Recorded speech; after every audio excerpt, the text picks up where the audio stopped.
Hey, everybody, and welcome to the Canadian Love Map podcast. I am sitting here with Madison, and we have competing sunglasses on today, but it's all about love. We're wearing heart-shaped sunglasses because we're getting into the spirit of things. It's that time of year. It is. It is that month, the love month. Our time to shine, truly. This is like the best time for us.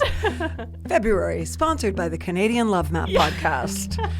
Tell me how you found this story. So this one was very fun because her partner was on another podcast that we do, in which my producer heard about it, another one of our producers. She then tells me, I then find Ashley, and then Ashley's on our podcast. So everyone's connected, everyone's feeling the love. It was a match made in heaven. That's called a love map match. That it is. Right? Okay, well, I think everyone's really going to enjoy her because not only does she do a very love-based business, but I think she's very open-hearted, and I really get the sense that she's bringing love into the world all the time. She is, and she's also bringing heart-shaped sunglasses. Yay, these were a gift. We have to be transparent. Yes. Okay, here we go. Hey, Ashley, welcome to the Canadian Love Map. Thank you for having me. Okay, I specialize in personal questions, so my first one, are you ready? I'm ready. Are you happily hitched? I am not hitched, but I am happily partnered. Oh, okay. Expliquez, s'il vous plaît. I was married at one time.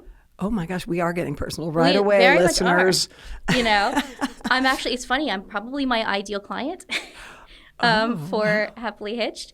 My partner and I have been together for 10 years, and we've just been super busy and just haven't really talked about actually going through with the ceremony, that sort of thing. I've also done the big wedding before, have no interest in doing a big wedding again. You're preaching to the choir. Right? I learned that lesson myself. So I am exactly who usually comes and gets married at Happily Hitched. Okay. I didn't know we were going to dive so deep, but thank you for the very transparent answer. That was amazing. And I think now we've given everybody the idea that Happily Hitched is actually a business that you and your partner started. And I love the idea.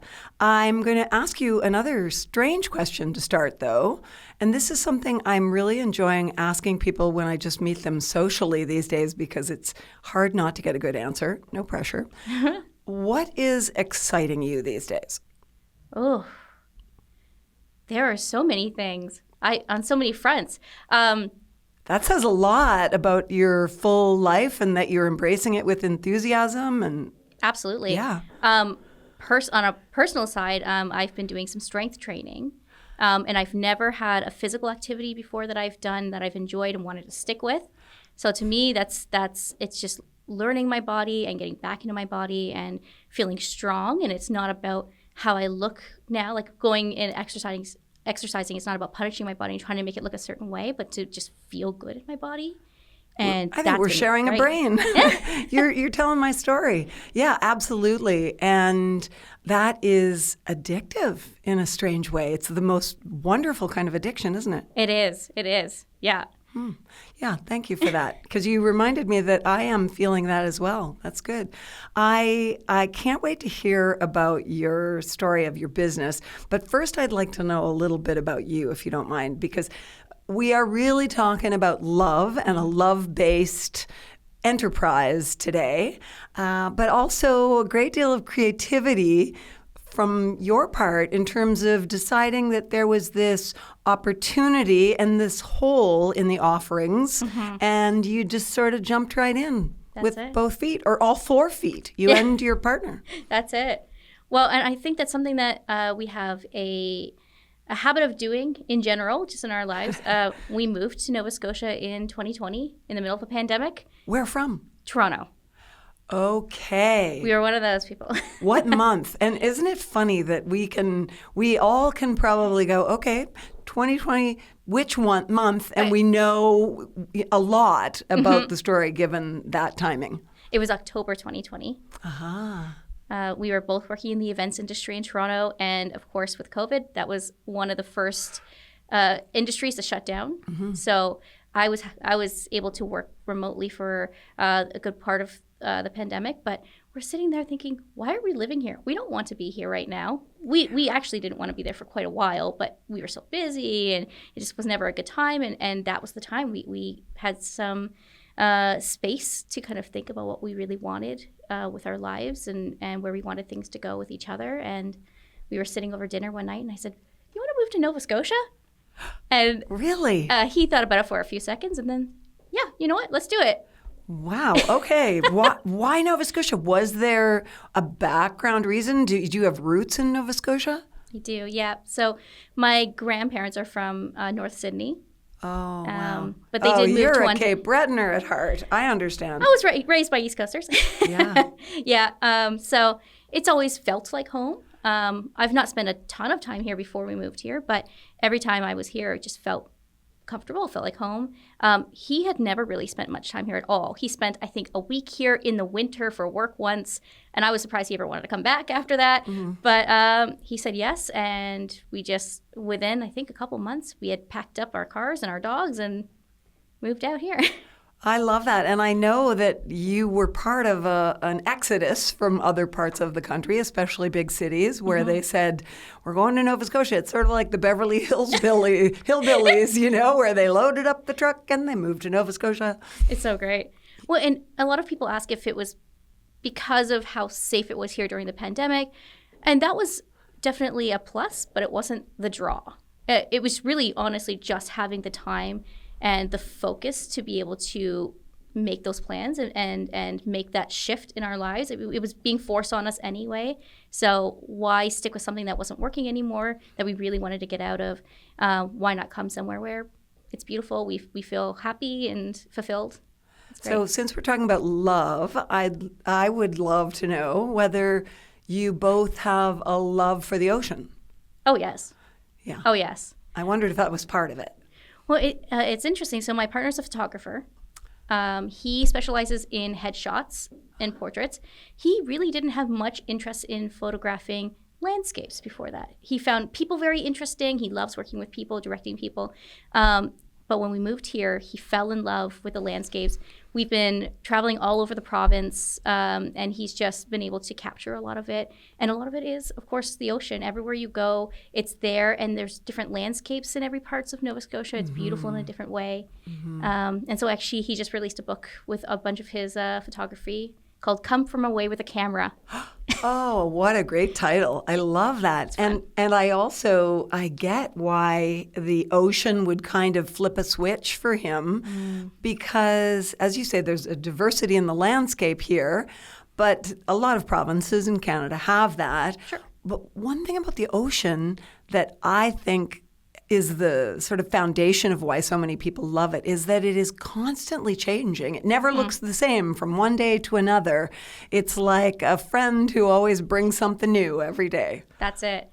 Yeah. I used to walk down by Tufts Cove a lot. That's sort of near where I live, sort of near the smokestacks.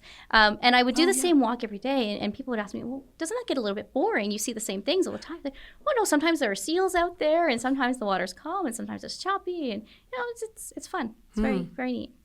It's a metaphor for life. The ocean serves up something different every day. That's for sure. Sometimes it's turbulent, sometimes it's calm.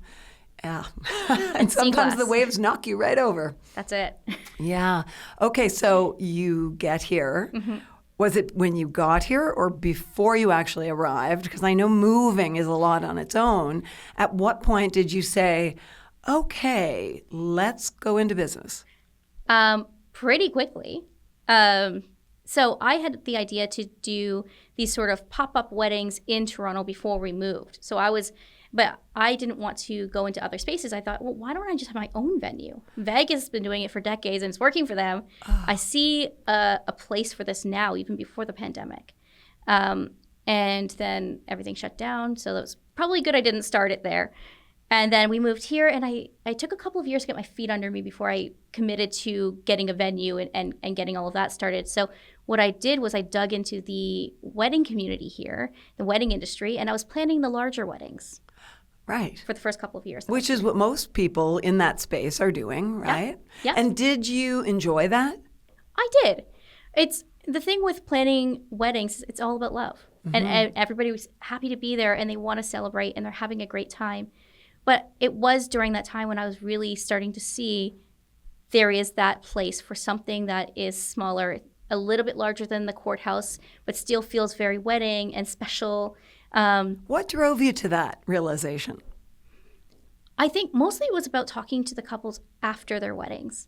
So debriefing, and I heard this a lot. It was a beautiful day. We loved it. It was amazing.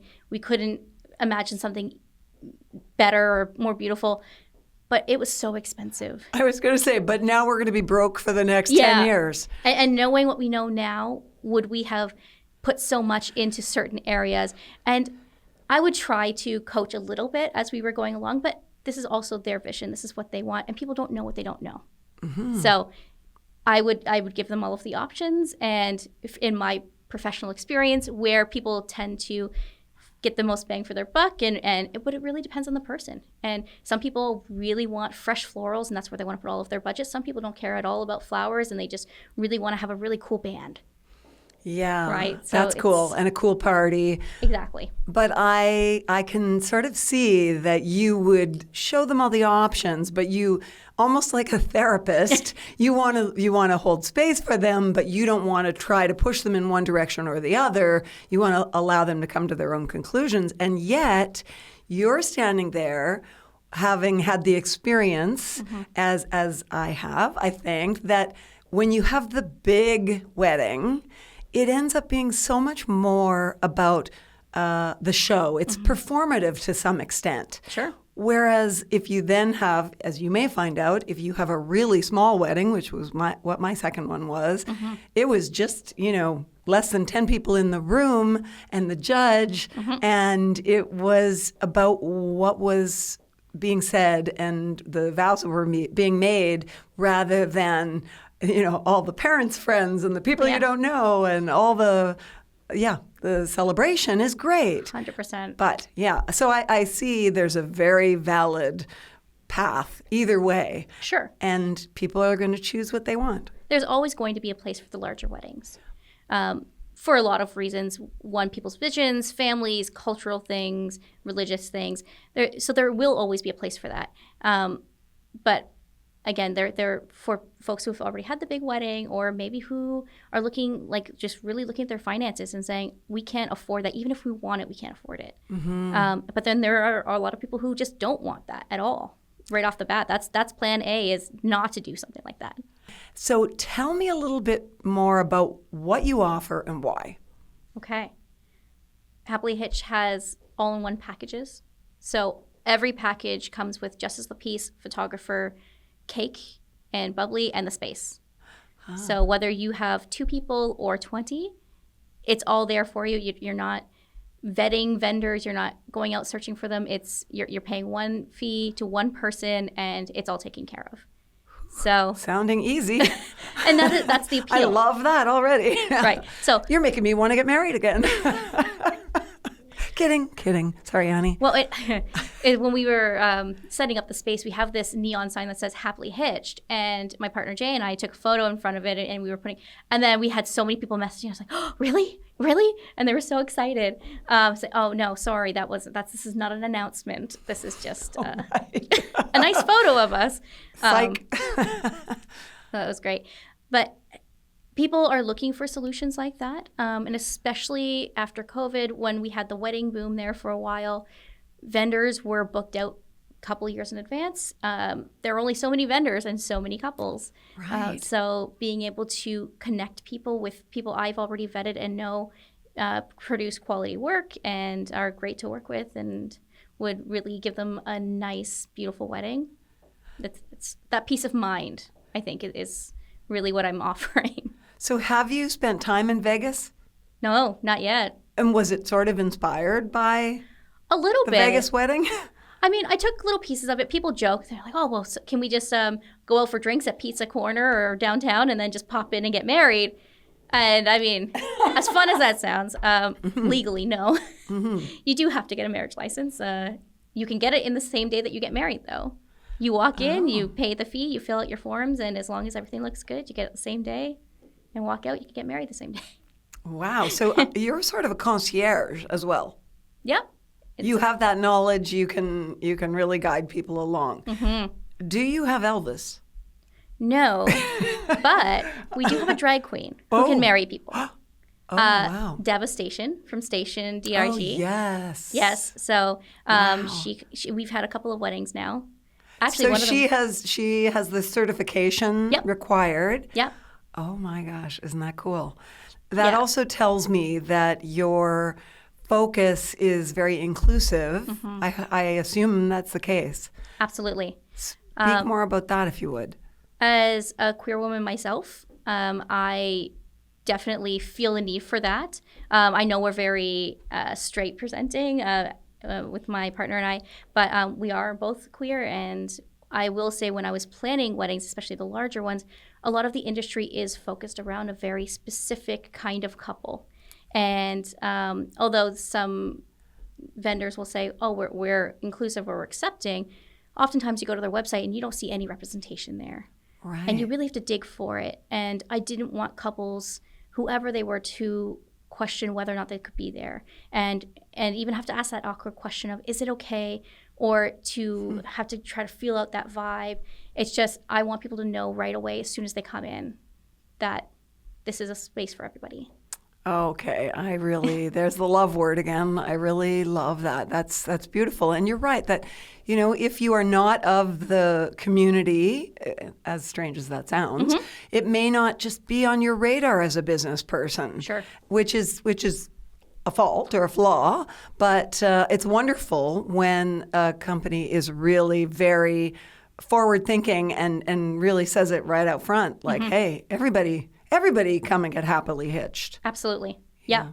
And we've actually taken steps to make sure that we're working on policies and procedures and that sort of thing, so that we're saying that, but we're also putting our money where our mouth is, right? So we are Rainbow registered, which through the CGLCC, the Canadian 2S LGBTQIA plus Chamber of Commerce. Oh. And so they actually, there's a process, and they do vet you as well. So it's not just putting a sticker and saying, hey, we're queer friendly or anything. Yeah. It's how are you going to work with things that arise, that some tricky situations that could happen, really talking about how we are going to deal with that.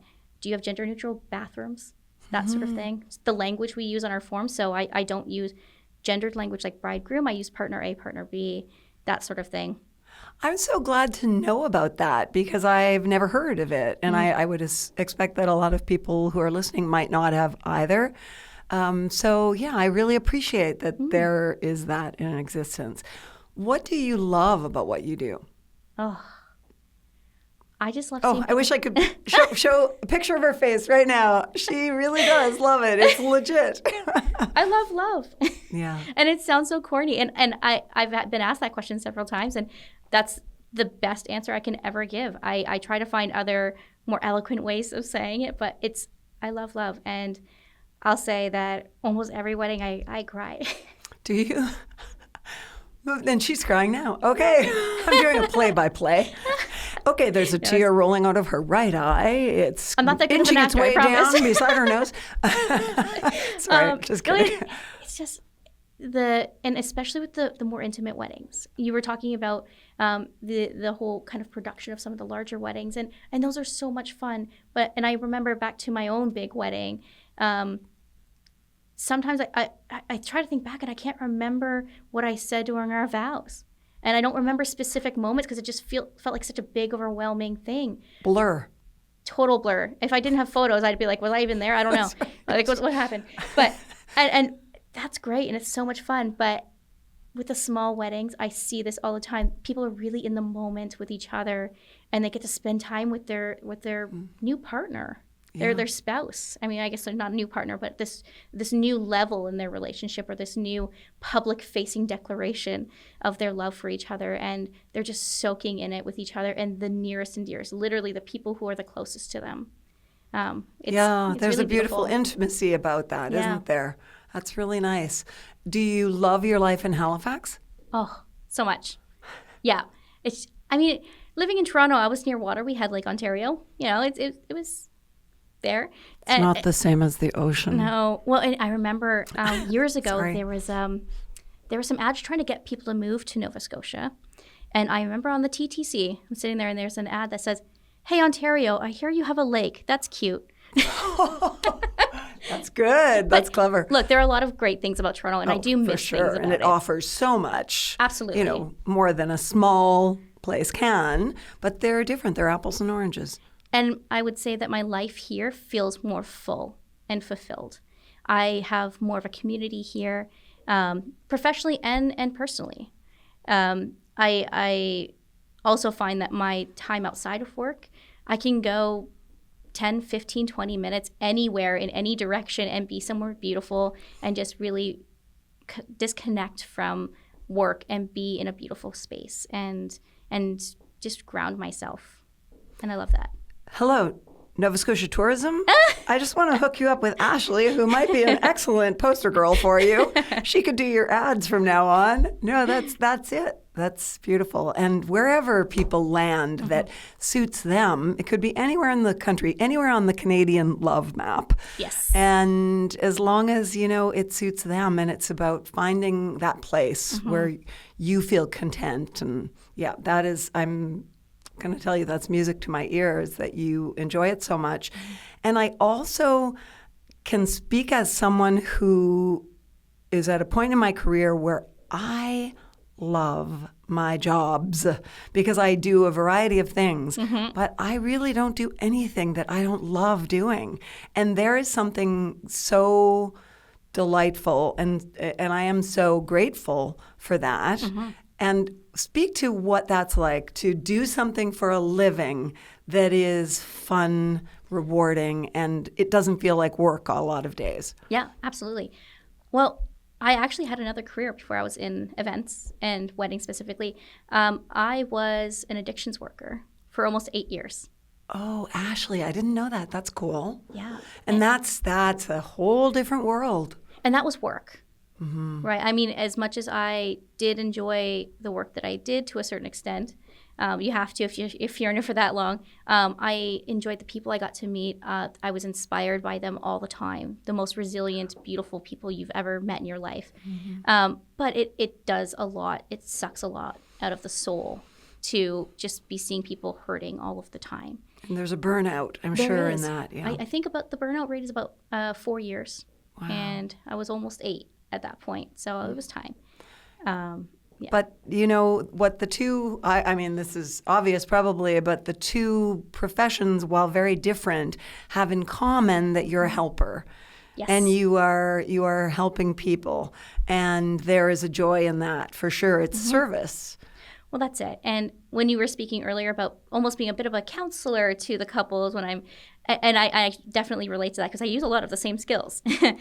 Oh my gosh, of course Absolutely. you do. And events. I mean, I also do corporate events, and it's putting out fires all the time, and it's almost crisis mode. Sometimes you're just always just treading water and putting out fires and making sure everything's running smoothly. But so I have options of things that I want to do, and I'm not going to do anything that doesn't make me happy. I'm at that point now where I don't have to do that, and I'm very fortunate. Part of that is having such a supportive partner, and we've kind of both taken turns being that for each other when we were making shifts from things that we were doing before to things that we're doing now, and really reevaluating our lives and the kind of lifestyle we want. But that also must have a lot to do with why people enjoy working with you, because don't we all want to work with people who are content and happy and you know, just bringing great energy to the table? Yeah. Especially when we're talking about our wedding. Yeah. You want someone to be as enthusiastic about it because I will say this, when I was playing the larger weddings, a lot of couples say, I'm so glad I have someone who can talk about all of these little details and as excited as I am because my friends are tired of hearing about it. They don't want to hear about it anymore. But I do. I want to hear everything. Oh, that's great. Love it. Can you tell us about one particular really fun or really memorable wedding or one that, you know, really touched you? From the chapel, kind of recently, we had a couple there, and the bride wasn't sure that, well, she thought her father was not going to be able to make it to the wedding, and it turns out that the groom had surprised her with being able to get her father there. So she was waiting out in the hall, ready to come down the aisle. We had her father inside the venue, and we said, we have to bring you in to sign a couple of piece of paper and get some logistics out of the way. She came in. He came around the corner, and there wasn't a dry eye in the room. It was so great. Nor is there now. Yeah. In the room. It was wow. very emotional. That's beautiful. That was fun. And we've had other fun things. Our Justice of the Peace Devastation, who was doing one of our ceremonies, the couple did not tell their guests that their officiant was a drag queen. So they all came in, and there's a drag queen standing there. And, oh, what's this? What's going on here? Am I in the wrong place? I thought I was here for a wedding. Yeah. So we have fun things, touching moments. I always love when people bring their dogs. We've had a few of those. They steal the show a little bit, but, it's worth it. Have you had any particularly flamboyant weddings? I think probably the most, the ones that stand out the most are, of course, the ones that have devastation there, because she herself is a vision. She is beautiful and full of glitz and glam. And what kind of energy does she bring to the ceremony? Very lighthearted. It just really breaking the ice, and just lots of laughter. But then also these touching moments as well that are really tender and sweet. Well, that's really sweet. It's hitting me in the heart right now, partly because of the time we are in and this strange January that the world is living through. And although this is probably going to air in February, we're recording it in January, and all of a sudden, the world feels less inclusive and welcoming. There are too many people right now in the world who don't take the attitude, you should be able to love who you love. Yeah. There's actually a beautiful mural on Grafton Street, which is right around the corner from the venue, and it said "Love Wins," and there's a heart and a beautiful pride flag, and it was part of one of the graffiti festivals that happens around. And I can get you the name of the artist because I do have, but a lot of art couples love getting their photos in front of that particular wall. It is really fun. Yeah, and it feels empowering as well. Absolutely. Supportive. Mm-hmm. Yeah, that's beautiful. And it is interesting, isn't it, how a 2-word slogan can mean so much. Like you boil it down to 2 words, but boy, that speaks volumes. And it's really a whole book could be written. Love wins. Absolutely. Well, love won for you, it sounds like. Yeah, absolutely. I get a lot of people who ask me if I'm married because I have a wedding business. It's like I said, I've done the big wedding. So if it happens, I'm going to be one of my ideal clients. Yes. And isn't it wonderful that we do live in an age where you can make that choice about timing or whether to do it or not. And I think, we're a society at least that is much less judgmental about that. Like, if you don't want to get married, then I'm not pressuring you. I'm not trying to shame you. Remember, I started by saying, are you happily hitched? That was not about judgment or shame. That's like, I was curious. Absolutely. Yeah. And you're not the first. You won't be the last to ask that. Well, it's your own fault because you picked such a wonderful name for your business. I know. Happily Hitched. Well, when the time comes, I know a place. Yeah, and hitched really is a great way of putting it because you almost picture hitching a wagon to the, back of a car or something, and it's like easy peasy, let's go, boom. Well, I looked up what that meant. Yeah. When I was trying to pick the name. Actually, Jay helped come up with the name. We love alliteration. It's great. But the whole idea of getting hitched, they say, is about hitching up a team.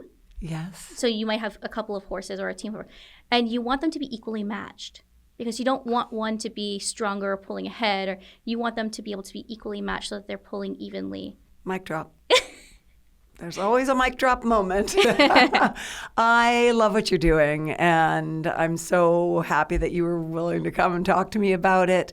I know we'll put information in the links to the posts that will allow people to reach out and find you if they want. And if some of our Canadian Love Map listeners get happily hitched through you, you'll have to come back and tell us about it. Absolutely. Or they will. You can send people to us.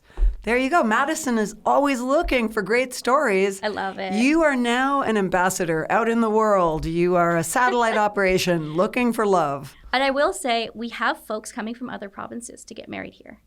Really? So my first event in there was a vow renewal from a couple who live in Quebec. Yeah. So we've had people from Quebec. We've had people from out west. We've had a couple from Greece. And Halifax is a great place because you can kind of fly in. We have all of the hotels and everything around here, so it's very convenient for people.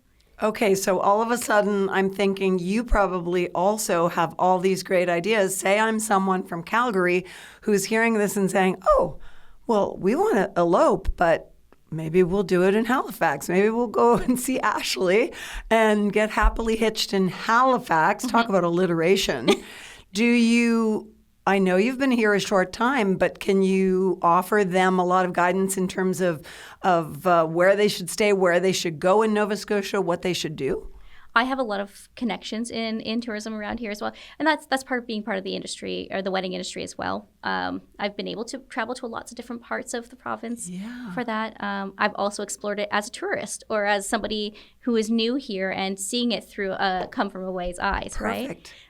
And also discover Halifax. That was one of the first places I reached out to when we moved here to get connections and find out what's going on and who I need to know and where I need to be. Okay, then I might as well ask you this. Apart from that Love Wins sign, what are two more of your favorite picture locations, or you're finding that they're favorite locations of your clients in Halifax? The waterfront, absolutely. Yeah. Halifax knocked it out of the park with the waterfront. I mean, Toronto had a missed opportunity with their waterfront. They haven't developed it nicely. That is a destination, and it's a beautiful spot to be, and it's luxurious, and it's great. Oh, the spot down by the Queen's Mark with this beautiful metal structure that is like a lighthouse, and there's another metal piece of huge art that is a sailboat. Yes, yeah. And then if you turn the other way and look right up at the Citadel. Right, so that's also really neat. So you've got some really dynamic spots right down there, and then also where the old kind of cobblestone is. Whereabouts would that be? Like near? Historic properties. Yeah, right near the lower decks and that sort. Yeah, people love getting photos there. So that's when we go down towards the water, and then there's also the public gardens. That's a great spot, and Argyle Street. Oh, yeah. It's very trendy to get some really fun sort of urban street photos now with weddings. And that's a great spot to do it. And especially when it's close to traffic, they can get right into the middle of the street and it's a lot of fun. And then it becomes a party because everybody gets excited about seeing a bride and groom. Oh, and they do. And we get honking and cheers and claps. And our couples have a blast going out onto the streets. Yeah. Oh, what's that, Madison? Nova Scotia Tourism's on the line? Oh, okay. Okay, then we'll wrap up here so that they can talk to Ashley. Thank you so much for being here, for what you do, and being an advocate for love of all kinds. Absolutely. Thank you for having me. I can talk about love all day, so this is great.